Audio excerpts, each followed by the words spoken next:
త్రైక దేవుని దీవెన ఆశీర్వాదములు చేరి వచ్చిన మన ఎల్లరకు నేటి దిన వాక్కుల ద్వారా ప్రభువు తన యొక్క వాక్యమును మెండుగా అందించి మనలను బలపరచును గాక.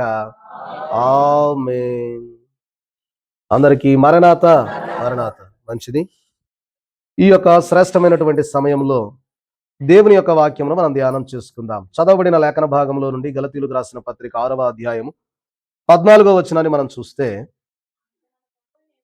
అయితే మన ప్రభువైన యేసు క్రీస్తు సిలువ యందు తప్ప మరి దేని యందును అతిశయించుట నాకు దూరమవును గాక.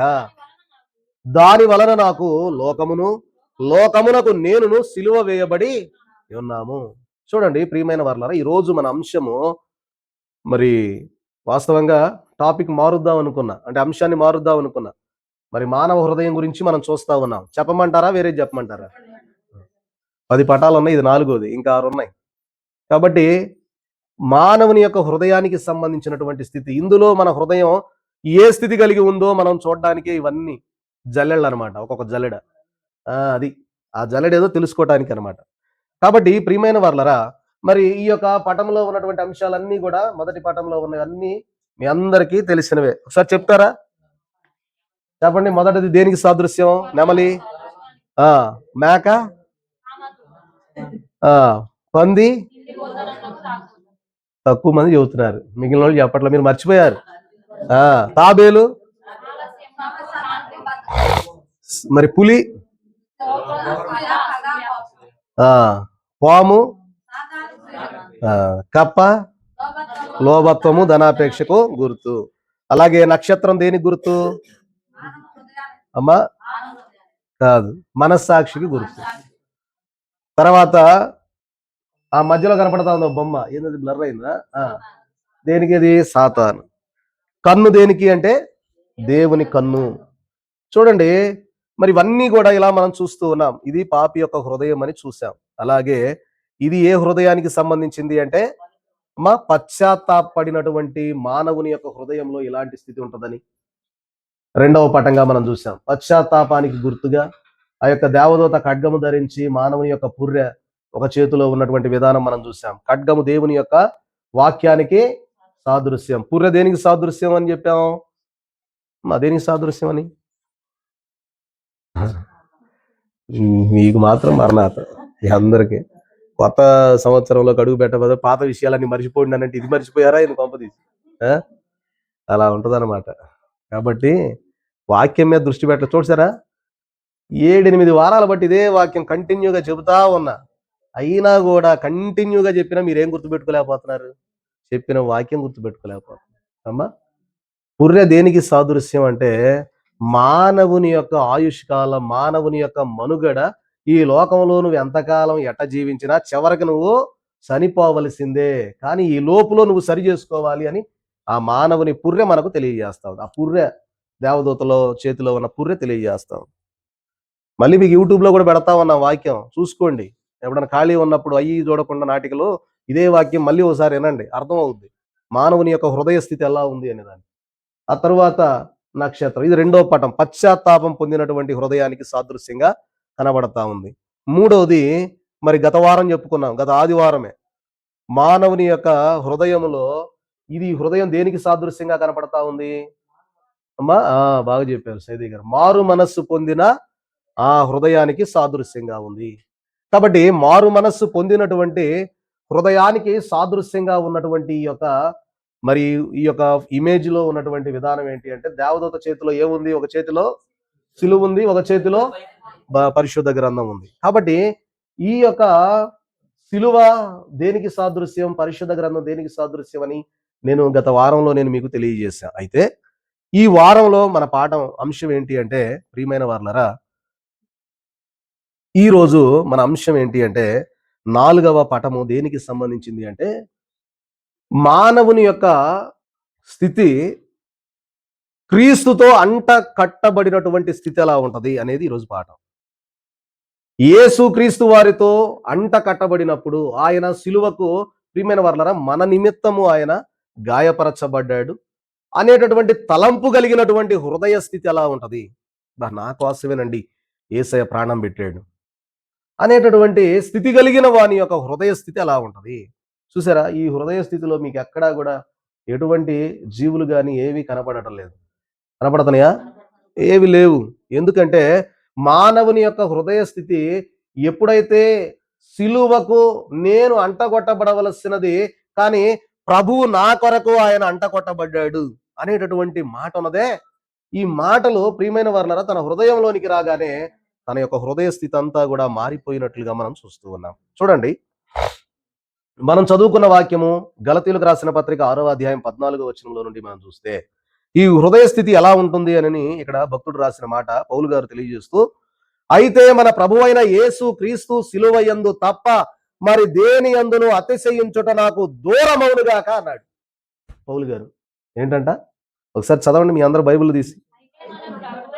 అయితే మన ప్రభువైన యేసు క్రీస్తు సిలువ యందు తప్ప మరి దేని యందును అతిశయించుట నాకు దూరమవును గాక.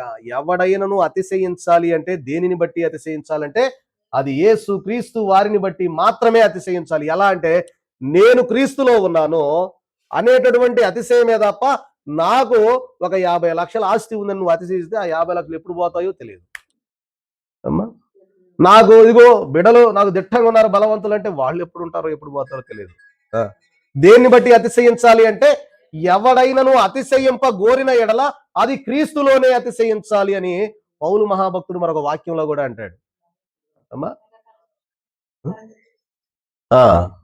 కాబట్టి ఎవరైనను అతిశయించాలి అంటే దేనిని బట్టి అతిశయించాలి అంటే ఒక యేసుక్రీస్తు ప్రభు వారి నామములో మాత్రమే అతిశయించాలి అని తెలియజేస్తూ ఉన్నాడు తప్ప మనకున్నటువంటి ఆస్తులను బట్టో అంతస్తులను బట్టో సంపదను బట్టో ప్రియమైన వారలారా భాగ్యములను బట్టో కాదు. కానీ మరి ఎవరిని బట్టి అంటే అది యేసుక్రీస్తు ప్రభు వారిని మన రక్షకుడైన ప్రభువును బట్టి మాత్రమే మనము అతిశయించవలసిన వారమై ఉంటూ ఉన్నామని తెలియజేస్తున్నాడు. అందుకే ఇక్కడ అంటూ ఉన్నారు పౌలు మహాభక్తుడు, అయితే మన ప్రభువైన యేసు క్రీస్తు సిలువ యందు తప్ప మరి దేని యందును అతిశయించుట నాకు దూరమవును గాక. కాబట్టి ఈ యొక్క మానవుని యొక్క హృదయము ఏమి సూచిస్తా ఉన్నదయ్యా అంటే యేసు క్రీస్తు సిలువ యందే నేను అతిశయిస్తానయ్యా, ఎందుకంటే ఆయన నా కోసం ప్రాణం పెట్టాడు. నేను పొందవలసినటువంటి శిక్ష ఆయన పొందాడు. అర్థమవుతుందా? అంటే మనము పొందవలసినటువంటి శిక్షగా ఎవరు పొందారయ్యా అంటే ప్రభువైన యేసుక్రీస్తు వారు పొందారు గనక మనము ఆయనను బట్టి అతిశయించాలి అంటా ఉన్నారు. చూడండి, మీరెవరైనా సరే ఏదో బాధలో ఉన్నప్పుడు, ఏ అప్పులలో ఉన్నప్పుడు, ఏ బలహీనతలో ఉన్నప్పుడు ఎవరైనా ఒకళ్ళు వచ్చి ఆదరించినప్పుడు వాళ్ళు ఆదరించినటువంటి ఆదరణ బట్టి మీకు మేలు కలిగి ఉన్నప్పుడు ఎన్నిసార్లైనా సరే ఎక్కడెక్కడికి పోయినా సరే మీ సాక్ష్యాన్ని పంచుకుంటా ఉన్నప్పుడు ఏం చెప్తారు? అయ్యా నాకు బాగోలేని స్థితి ఉన్నప్పుడు ఇదిగో మనోడే మా తమ్ముడు అంటే రక్త సంబంధికుడు కాదులే, నా తోడబుట్టినోడు కాదు, కానీ అంతకంటే ఎక్కువ నన్ను ఆదరించాడండి, నాకు సహాయం చేశాడు, నిజంగా అసలు మా ఇద్దరిది విడదీయరాని బంధం అండి అంట. నేను ఆయనకి నిజంగా చాలా ఏమై ఉన్నామంటే రుణపడి ఉన్నామంటారు. సరే, ఈ లోకంలో ఈ కొద్దిపాటి ఆప్యాయతకే, ఈ కొద్దిపాటి ప్రేమకే నువ్వు అంత రుణపడి ఉంటే యేసు క్రీస్తు ప్రభు వారు మన యొక్క పాపముల నిమిత్తమై మనము పొందవలసినటువంటి శ్రమల నుండి మనలను విడిపించి రెండవ మరణం అనేది నేను నీకు లేకుండా చేస్తా ఉన్నానని ప్రభువు తెలియజేసి ఆయన మన కొరకు సిలువ మరణము గావించబడితే ఆయన బట్టి నువ్వు అతిశయపడాల్సిన పని లేదా? ఏమ్మా, ఉందా లేదా? ఉంది. కాబట్టి ప్రియమైన వారలారా, సర్వ మానవాళి కొరకు యేసు క్రీస్తు వారు ఆయన అర్పించినటువంటి బలియాగమును బట్టి ప్రియమైన వారలారా మనము అతిశయించాలి అంటే ఆ పౌలు గారు అంటా ఉన్నారు, నేను క్రీస్తుని బట్టి ఆయన యొక్క సిలువ మరణాన్ని బట్టి నేను అతిశయింపబడతా ఉన్నానంట. చూడండి ప్రియమైన వారలారా, మనం జ్ఞాపకం చేసుకుంటే ఇంకో మాట కూడా అన్నాడు. చూడండి 14వ వచనంలోనే ఏమన్నాడు? మరి దేని యందును అతిశయించుట నాకు దూరమవును గాక, దాని వలన అది దేని వలన నేను దేని యందు అతిశయించినటువంటి కారణాన నేను దేని ద్వారా నేను అతిశయించబడతానంటే ప్రభువైన యేసుక్రీస్తు యొక్క సిలువ ద్వారా మాత్రమే నేను అతిశయింపబడతా ఉన్నాను. దాని కారణాన ఇప్పుడు చదవండి, దాని వలన నాకు లోకమును లోకమునకు నేనును. అది ఏమన్నాడు? సిలువ వేయబడి ఉన్నాము. ఏమా మీ అందరికీ మరణాత అర్థమవుతుందంటారా? ఫ్యాన్లు వేయమంటారా? సరే, ఫ్యాన్లు ఎత్తి ఇంకా నిద్రపోతారని వేయట్లా, చలికి లెగుతారేమో అని నా బాధ. అది వినండి ప్రియమైన వాళ్ళరా, ఇక్కడ పౌలు గారు అంటూ ఉన్న మాట ఏంటంటే, నాకు లోకమును లోకమునకు నేను ఏమైపోయామంటే సిలువ వేయబడి ఉన్నాము. కాబట్టి ఇక లోకముతో నేను ఏకము కాను. నేను ఎలా ఉంటానయ్యా అంటే, నేను క్రీస్తును పోలి క్రీస్తులోనే ఆయన సిలువ యందు మాత్రమే నేను అతిశయించుట చేత నేను లోకమునకు దూరంగా ఉంటాను. మనం ఎంతమంది లోకానికి దూరంగా ఉంటాం? మన ప్రార్థన అయిపోగానే బయటికి పోతే మళ్ళీ యథావిధిగానే యథేచ్ఛగా తిరుగుతాం. కానీ ప్రియమైన వారలారా, పౌలు మహాభక్తుడు అంటూ ఉన్న మాట, లోకమునకు నీవు, నీకు లోకము ఏమవ్వాలి అంటే అది సిలువ వేయబడాలి. సిలువ అంటే మామూలుగా ఉండదు. చూపిస్తా మీకు, ఇది అయిపోయిన తర్వాత సిలువ ప్రభువుకి ఎట్లా వేశారు వీడియో. ప్రియమైన వారలారా, అంత భయంకరమైనటువంటి శ్రమ మనకు రావలసినది, కానీ అది ప్రభువు పొందుకున్నాడు మనకు రాకుండా. చూడండి, ఇవే మాటలు పేతురు మహాభక్తుడు కూడా, పేతురు గారు రాసిన మొదటి పత్రిక 2వ అధ్యాయం 24వ వచనంలో కూడా, ప్రియమైన వారలారా, మరి చదవండి. 2వ అధ్యాయము పేతురు గారు రాసిన మొదటి పత్రిక 2వ అధ్యాయం 24వ వచనం చదవండి.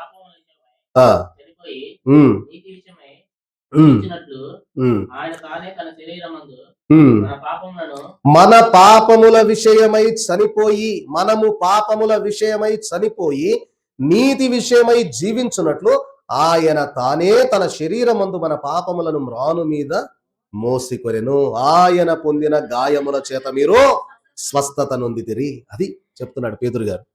ఏమంటా ఉన్నారయ్యా అంటే, మనము పాపముల విషయమై చనిపోయి నీతి విషయమై జీవించాలని యేసుక్రీస్తు వారు, అర్థమవుతుందా మీకు? మనము పాపముల విషయమై చనిపోయి నీతి విషయమై మనం ఏమవ్వాలట? జీవించబడాలని. ఆయన అంటే ఎవరు? ఆయన అంటే యేసుక్రీస్తు ప్రభు వారు తనను తానే ఏం చేశారంట? శరీరమందు, చదవండి, తన శరీరమందు మన పాపములను మ్రాను మీద మోసికొనెను. ఆయన పొందిన గాయముల చేత, అది ఆయన పొందిన గాయముల వల్లే నువ్వు స్వస్థత పడతా ఉన్నావు. ప్రియమైన వారలారా, ఆయన పొందిన గాయముల చేత ఈరోజు మనం స్వస్థత పొందాం. ఆయన పొందినటువంటి దెబ్బల చేత నీకు 2వ మరణం, ఆయన మరణించడం వల్ల నీకు 2వ మరణం లేకుండా చేశాడు. చూడండి ప్రియమైన వారలారా, మనం జ్ఞాపకం చేసుకుంటే, ప్రభువు యొక్క మరణము, ఆయన మరణించి తిరిగి లేవడం అనేది ఒక విశ్వాసి తన యొక్క పాప జీవితంలో చనిపోయి మరలా ఆయన తిరిగి లేచి రేపు ఆయన మహిమ రాకడకు ఆయత్తపడగలిగేటటువంటి స్థితిగా మనకు కనబడతా ఉన్నది. కాబట్టి పేతురు మహాభక్తుడు కూడా తెలియజేస్తూ ఉన్న మాట, మనము పాపముల విషయమై చనిపోయి నీతి విషయమై జీవించున్నట్లు ఆయన తానే తన శరీరమందు మన పాపములను మ్రాను మీద మోసికొనెను. ఆయన పొందిన గాయముల చేత మనము స్వస్థత నొందితిమి. మరణాత ఉన్నారా మీ అందరు ఇక్కడే? మంచిది. ఎందుకంటే మళ్ళీ 31వ తారీఖు దగ్గరకు వచ్చింది కదా, ఒకవేళ వెళ్ళిపోయారేమో అనుకుంటున్నాను. మంచిది. చూడండి, గలతీయులకు రాసిన పత్రికలో కూడా అంటాడు, ప్రియమైన వారలారా, ఆత్మ ఫలములను గురించి ఎలాగోనే హృదయములో ఏమి ఉండకూడదో ఏమి ఉండాలో గలతీయులకు రాసిన పత్రిక 5వ అధ్యాయం 16 నుంచి 25 వచనాలలో మనం చూస్తే, ప్రియమైన వారలారా, సరే నేను చదువుతాను, జాగ్రత్తగా వినండి. నేను చెప్పున్నదేమనగా, ఆత్మానుసారముగా నడుచుకొనుడి, అప్పుడు మీరు శరీర ఇచ్చను నెరవేర్చరు. శరీరము ఆత్మకును ఆత్మ శరీరమునకును విరోధముగా అపేక్షించును. ఇవి ఒకదానికొకటి వ్యతిరేకముగా ఉన్నవి గనుక మీరేవి చేయ నిశ్చయింతురో వాటిని చేయకుందురు. చూసారా? అంటే ఆత్మ శరీరానికి, శరీర ఆత్మకు ఎలా ఉన్నాయంట? విరోధంగా ఉంటాయి. ఆత్మ ఒకటి చేయమంటా ఉంటే శరీరం ఒకటి చేద్దామంటది. రెండు కూడా ఎలా ఉన్నాయంటే వ్యతిరేక స్వభావం. కాబట్టి ఆత్మ ఏమన్నా మంచిది, ఇలా చేస్తే బాగుండంటే శరీరం ఇప్పుడు అది కాదు, నా వల్ల కాదు అని అంట.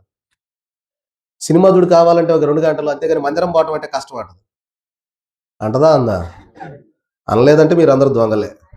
ఆహా, ఇప్పుడు మీరందరూ మంచోళ్ళు.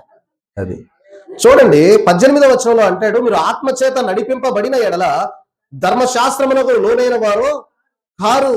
శరీర కార్యములు స్పష్టమై ఉన్నవి, అవేవనగా జారత్వము, అపవిత్రత, కాముకత్వము, విగ్రహారాధన, అభిచారము, ద్వేషములు, కలహము, మత్సరములు, క్రోధములు, కక్షలు, భేదములు, విమతములు, అసూయలు, మత్తతలు, అల్లరితో కూడిన ఆట పాటలు మొదలైనవన్నీ కూడా ఏ కార్యాలంట ఏమ్మా? శరీర కార్యాలు, శరీర సంబంధమైన కార్యాలు. అంటే ఇవి చేయడానికి ఇష్టపడతాము కానీ ఆత్మ సంబంధమైన కార్యములు చేయడానికి ఏమండి ఏడుగొండల గారు ఏంటన్నారా?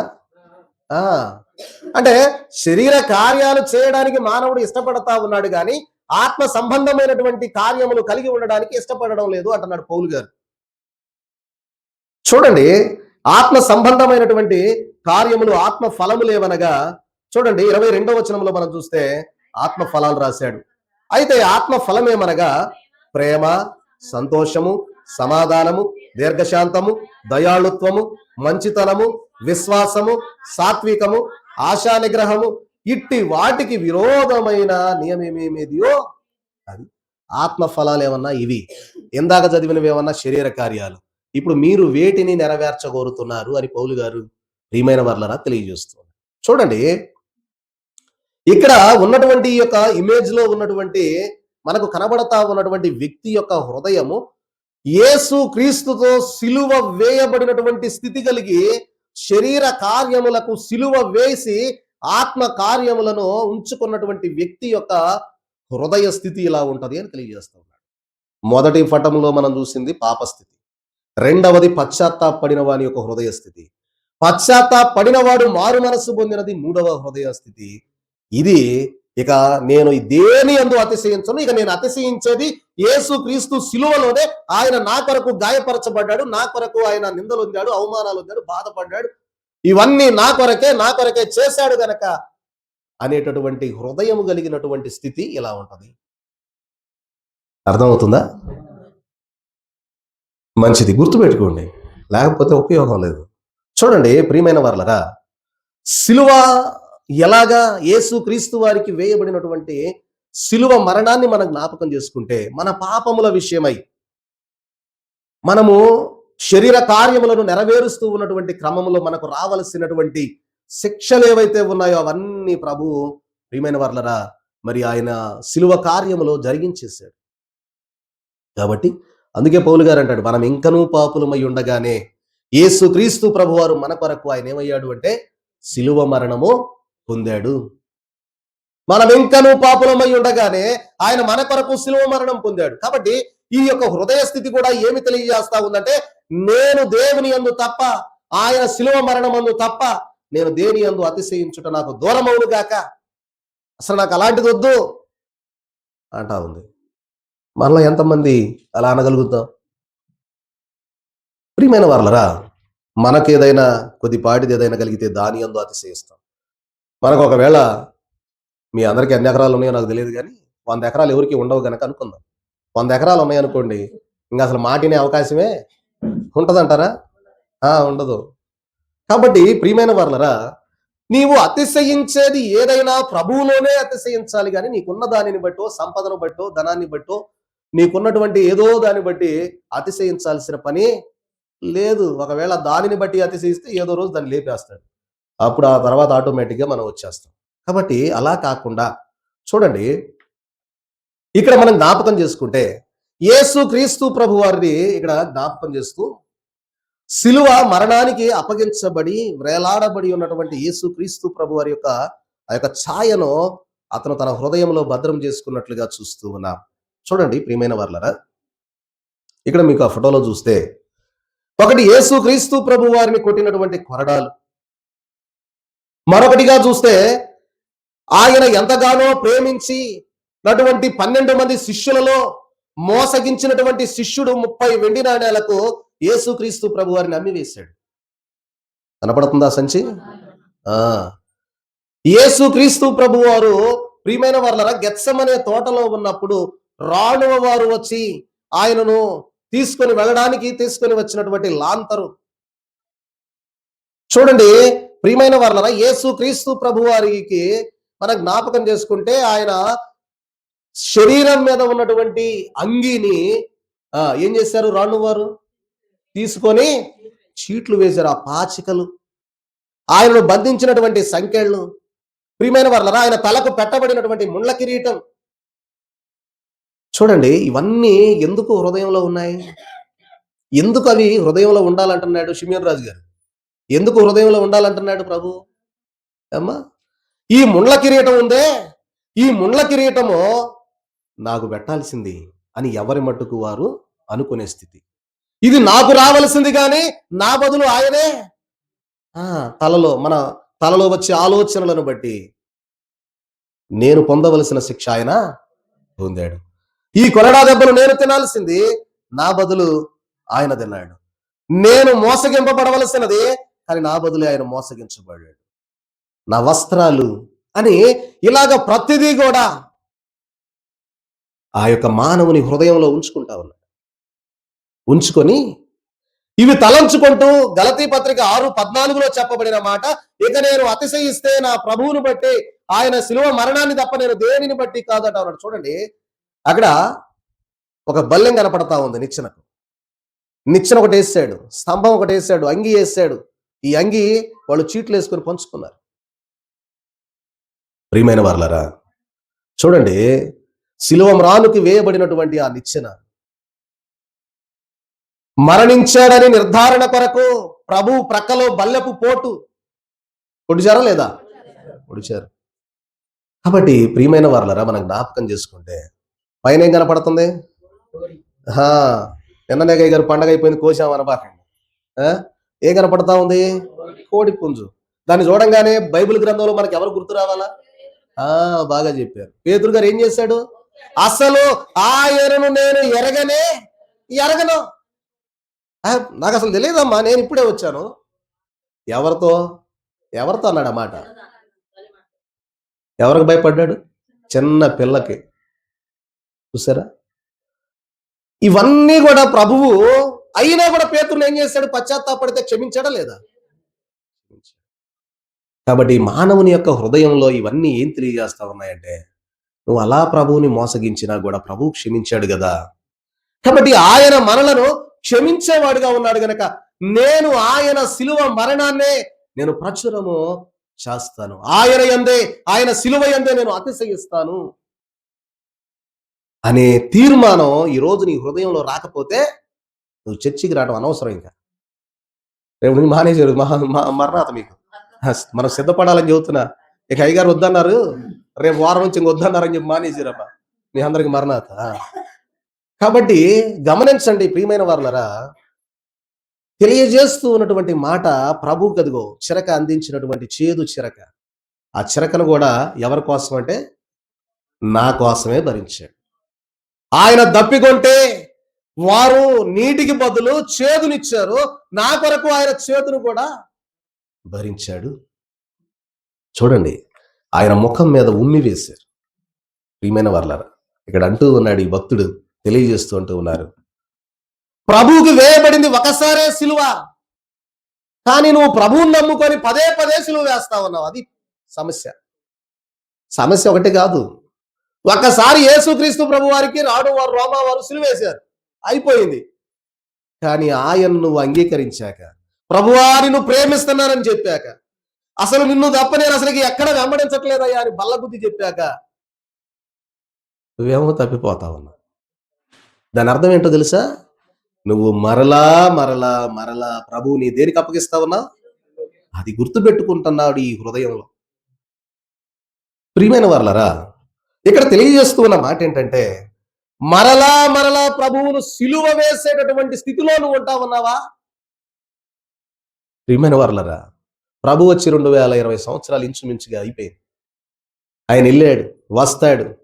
ఆయన మనకు రక్షణ అనుగ్రహింపజేసిపోయాడు. ఈ రక్షణ గాన మనం కాపాడుకోలేదనుకోండి, ఏమైపోద్ది? అమ్మా శుభ్రంగా ముద్ద అన్నం తిని ఇంటికి పోయి నిద్రపోతే రేపు పొద్దున్నే లేచి మన పనులు మనం చూసుకోవాలి. ఎందుకంటే మళ్ళీ 31st నైట్ రావాలి మనం. చూడండి ప్రియమైన వారలారా, ఏమంటా ఉన్నారయ్యా అంటే అర్థమవుతుందంటారా? ఏమో మీకు నిద్ర వస్తుందేమో అనిపిస్తుంది నాకు. సరే చూడండి, హెబ్రీయులకు రాసిన పత్రిక 6వ అధ్యాయం 4 నుంచి 6 వచనాలు చదవండి. హెబ్రీయులకు రాసిన పత్రిక 6వ అధ్యాయం 4 నుండి 6 వచనాలు. ఒకసారి వెలిగింపబడి పరలోక సంబంధమైన ఆ వరమును రుచి చూచి పరిశుద్ధాత్మతో పాలివారై దేవుని దివ్య వాక్యమును రాబోవు యుగ సంబంధమైన శక్తుల ప్రభావమును అనుభవించిన తరువాత తప్పిపోయిన వారు తమ విషయములో దేవుని కుమారుని ఏమన్నారు చూసారా? ఈ వాక్యాన్ని మళ్ళీ నేను మీకోసం మళ్ళీ ఒకసారి చదువుతా వినండి. 4 నుంచి 6 వచనాలు చూస్తా. ఒకసారి వెలిగింపబడి పరలోక సంబంధమైన వరమును రుచి చూచి, ఒకసారి వెలిగింపబడ్డాం, పరలోక సంబంధమైనటువంటి ఆశీర్వాదాలని పొందుకున్నాం, రుచి చూచాం. అయితే పరిశుద్ధాత్మలో కూడా పాలివారయ్యాం. పరిశుద్ధాత్మ మన మీదకి వస్తున్నాడు, అనేక కార్యాలు జరిగిస్తా ఉన్నాడు, అంతా బాగానే ఉంది. ప్రియమైన వారులారా, ఇక్కడ అంటూ ఉన్నాడు, దేవుని దివ్య వాక్యమును రాబోవు యుగ సంబంధమైన శక్తుల ప్రభావమును అనుభవించిన తరువాత తప్పిపోయిన వారు. చూసారా? ఇవన్నీ చూసాం, ప్రభువులోకి వచ్చాం, ప్రభువులు అన్ని నేర్చుకున్నాం, అన్ని తెలుసుకున్నాం. చూడండి, చాలా మంది అంటారు, మాకు తెలియని యేసు ప్రభువా, మాకు తెలియని సంగతులా నువ్వు బోధిస్తున్నావు, మా తాత ఎప్పటి నుంచి ఉన్నాడో తెలుసా, మా ముత్తాత ఎవరో తెలుసా, మా పితరుల కాలం నుండి మాకు తెలుసండి యేసయ్య, నువ్వు మాకు చెప్పేది ఏంది? ఏమీ ఉండదు. నువ్వు నేర్చుకోకపోతే మీ తాత వెళ్ళాడేవో కానీ నువ్వు వెళ్ళవు. అర్థమైందా? కాబట్టి ఎవరు నేర్చుకుంటే వారే వెళ్తారు, అంతేగాని మీ తాతలు ముత్తాతలు గాన ప్రభువుని తెలుసుకుంటే ఆయన వెళ్ళి ఉంటాడు పరదేశికి, నువ్వు వెళ్తావా? నువ్వు కూడా రక్షింపబడాలి. ఇవన్నీ మాకు తెలుసండి అని నువ్వు పక్కన పెడితే, ఒకసారి నువ్వు వెలిగింపబడ్డావు, రక్షణ అనుభవించావు, అన్ని నెరవేర్చుకుంటా ఉన్నావు, వాటన్నిటిని పక్కన పెట్టేశావు, వెళ్ళిపోయావు. అప్పుడు ప్రభు ఏమంటా ఉన్నాడు తెలుసా? అట్టి వారు మరలా మరలా ఏం చేస్తున్నారు? ప్రభువుని గట్టిగా చెప్పండి.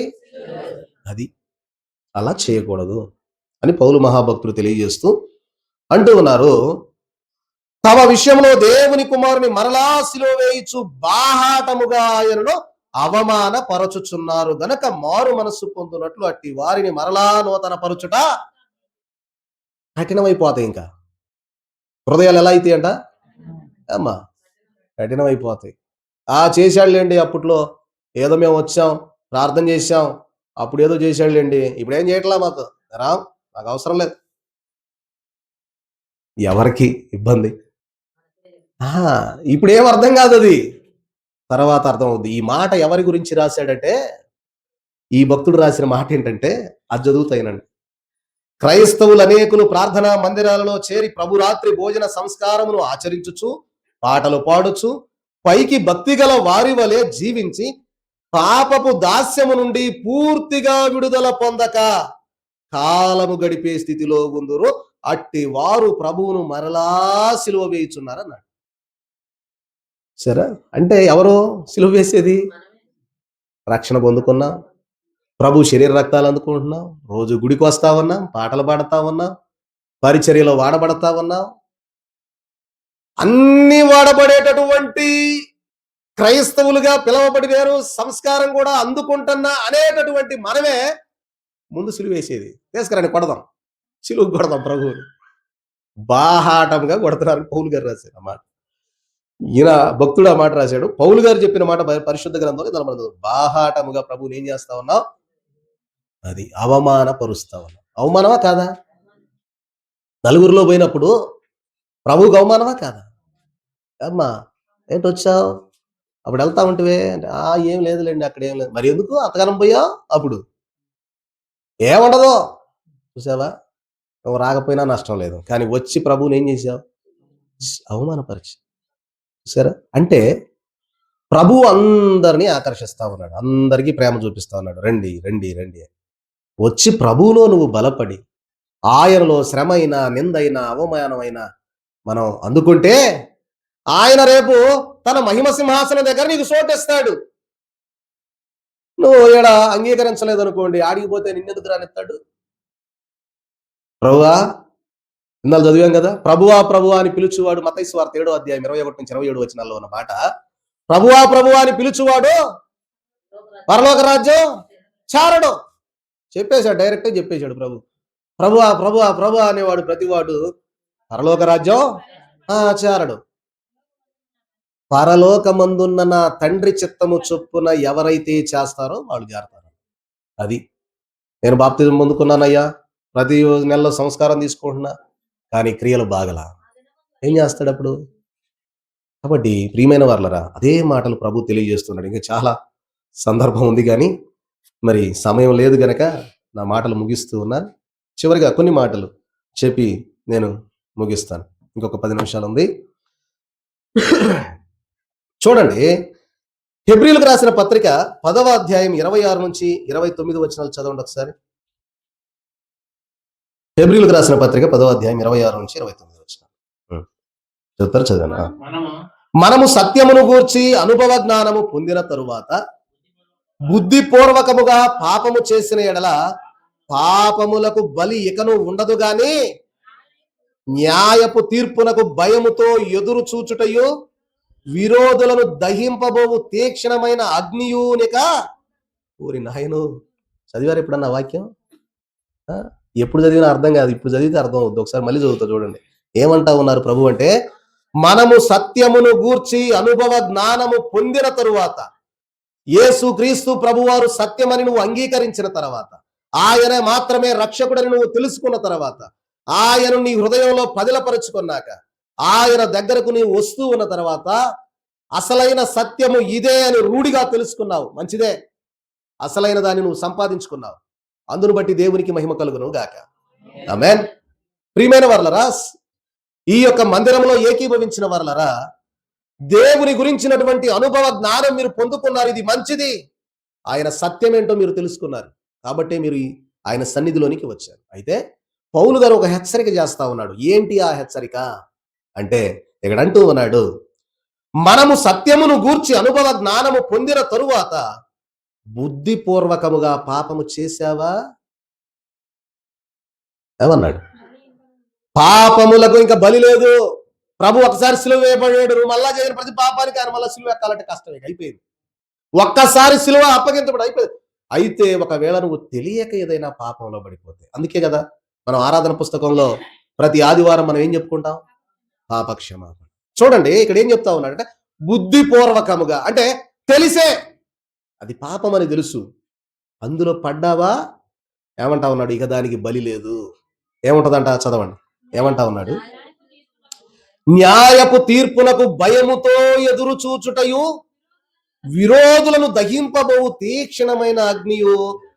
అది ఏముంటదంట అంటే, ప్రియమైన వారలారా, తీక్షణమైన అగ్ని ఏంటి అంటే, న్యాయపు తీర్పునకంట భయంతో, అయ్యో అయిపోయింది, ఇది నాకు తెలిసే చేశానే, రేపు ఆయన సింహాసనం దగ్గరకు తీసుకుపోతే దీనికి శిక్ష వేస్తాడే అని భయంతో వణకటం. విరోధులకు రేపు ఎవరైతే ప్రియమైన వారలారా అగ్నిలో పడవేయబడేవారు ఉంటారే, ఇక వారితో పాటు పడే శిక్ష పడుద్ది. జాగ్రత్త. కాబట్టి జాగ్రత్త జాగ్రత్త జాగ్రత్త జాగ్రత్త. అర్థమవుతుందా? ఎవరు వస్తుందా? పోయిందా? పోద్ది, పోగా రాదులే. కాబట్టి ప్రియమైన వారలారా చూడండి, జ్ఞాపకం చేసుకోండి, ప్రభు అంటూ ఉన్న మాట, పౌలు గారు తెలియజేస్తూ ఉన్న మాట, ప్రియమైన వారలారా, ఎవడైనను మోషే ధర్మశాస్త్రమును నిరాకరించిన ఎడల 2-3 సాక్షుల మాట మీద కనికరింపకుండా వారిని చంపించుదురు. ఇట్లుండగా దేవుని కుమారుని పాదములతో త్రొక్కి తాను పరిశుద్ధ పరచబడుటకు సాధనమైన నిబంధన రక్తమును అపవిత్రమైనదిగా ఎంచి కృపకు మూలమగు ఆత్మను తిరస్కరించిన వాడు ఎంత ఎక్కువైన దండనకు పాత్రుడిగా ఎంచబడునని మీకు కూర్చును అన్నాడు. చూసారా, మనం వాక్యం చదివితే అర్థం కాదు, దాని పరిశీలనగా చదివితే చెప్పిన మాట ఏందో అర్థం అవుతుంది. ఏమంటా ఉన్నాడు అంటే, ధర్మశాస్త్ర సంబంధమైనది మోషే మనకు నియమించాడు కదా. ప్రియమైన వారలారా, అయితే ఇట్లుండగా దేవుని కుమారుని పాదాలతో త్రొక్కి తాను పరిశుద్ధ పరచబడుటకు సాధనమైన నిబంధన రక్తమును అపవిత్రమైనదిగా ఎంచేవాడు. అంటే ప్రభు యొక్క శరీర రక్తాలను సరిగా గ్రహించలేనటువంటి స్థితి. ఆయన రక్తాన్ని పరిశుద్ధంగా మనం గ్రహించాలా, పరిశుద్ధంగా అందుకోవాలా. కానీ ఏముందిలే, ఏదో పాస్టర్ గారు ఎత్తున్నారు పెట్టేసి కాదు. దాన్ని పరిశుద్ధంగా మనం ఎంచాలి, పవిత్రంగా ఉండాలి అని తెలియజేస్తూ ఉన్నాడు. ప్రియమైన వాళ్ళరా, చూడండి తీతుకు రాసిన పత్రిక 1వ అధ్యాయం 16వ వచనంలో కూడా మాట అంటాడు పౌలు గారు. తీయండి, తీతుకు రాసిన పత్రిక 1వ అధ్యాయము 16వ వచనం ఒకసారి చదువుకుందాం. దేవుని ఎరుగుదమని వారు చెప్పుకొందురు గాని అసహ్యులను, అవిధేయులను, ప్రతి సత్కార్యము విషయము భ్రష్టులను అయ్యుండి తమ క్రియల వల్ల ఆయనను ఎరుగమన్నట్టు ఉంటున్నారు అన్నాడు. తీతుకు రాసిన పత్రిక పౌలు గారు ఇవన్నీ ఎవరి గురించో తెలుసా? లోకంలో ఉన్న వారి గురించి అవట్లా. ఈరోజు వాక్యం అంతా ప్రభువుని నమ్ముకొని ప్రభువులో ఉండి నేను ప్రభువుని ఎరిగి ఉన్నానని తప్పించుకొని ఉంటా ఉన్నామే, మరలా మనం ఏం చేస్తా ఉన్నామంటే మళ్ళీ 3 మేకులు వేసుకొచ్చి ప్రభువుని మళ్ళా కొడతా ఉన్నాం. ఆ రోజు వీడియో చూస్తే మీరు యేసయ్యా చూడలేమయ్యా వీడియోనే చూడలేకపోతాను, అందులో 1% కూడా తీశారు లేదు. అన్ని బాధలు ప్రభువు పొందితే మనం ఏం చేస్తా ఉన్నామంటే చూడండి, తీతుకు రాసిన పత్రికలో అంటాడు, దేవుని ఎరుగుదమని వారు చెప్పుకొందురు గాని అసహ్యులను, అవిధేయులను, ప్రతి సత్కార్యము విషయము భ్రష్టులనై ఉండి తమ క్రియల వలన ఆయనను ఎరగమన్నట్టు ఉంటా ఉన్నారు. తెలుసు ప్రభు, కానీ ప్రభు తెలిసినా కూడా మనం తెలియనట్టుగా ఉంటా ఉన్నాము. విశ్వాస విషయంలో భ్రష్టులైపోతా ఉన్నాం అని ప్రియమైన వాళ్ళరా తెలియజేస్తూ ఉన్నారు. కాబట్టి సమయం అయిపోయింది కనుక మాటలు ముగిస్తూ ఉన్నాను. పాఠం ఇంకా ఉంది. చూడండి ప్రియమైన వాళ్ళరా, ఇలాగూ చూస్తే క్రీస్తుతో మనము మరలా సిలువ వేయబడేటటువంటి స్థితిలో, అంటే ప్రభువుని మరలా మనము సిలువ వేసేటటువంటి స్థితిలో ఉంటా ఉన్నామా? ప్రియమైన వాళ్ళరా, అయ్యా ఇదిగో ఇక మీదట నేను అలా చేయనయ్యా, నిన్ను మరలా సిలువ వేసేటటువంటి స్థితిలోనికి ప్రభువా నిన్ను అప్పగించనయ్యా. రోమా వారు వేసినటువంటి సిలువ కార్యాన్ని చూసి నా హృదయం తల్లడిల్లిపోతా ఉందయ్యా, నేను మరలా నిన్ను సిలువ వేసి. ప్రియమైన వాళ్ళరా చూడండి, అలాగ కాక మనము ఆయనతో మమేకమైపోయి ఆయనతో ఉండగలిగేటటువంటి భాగ్యం ఎలాగా?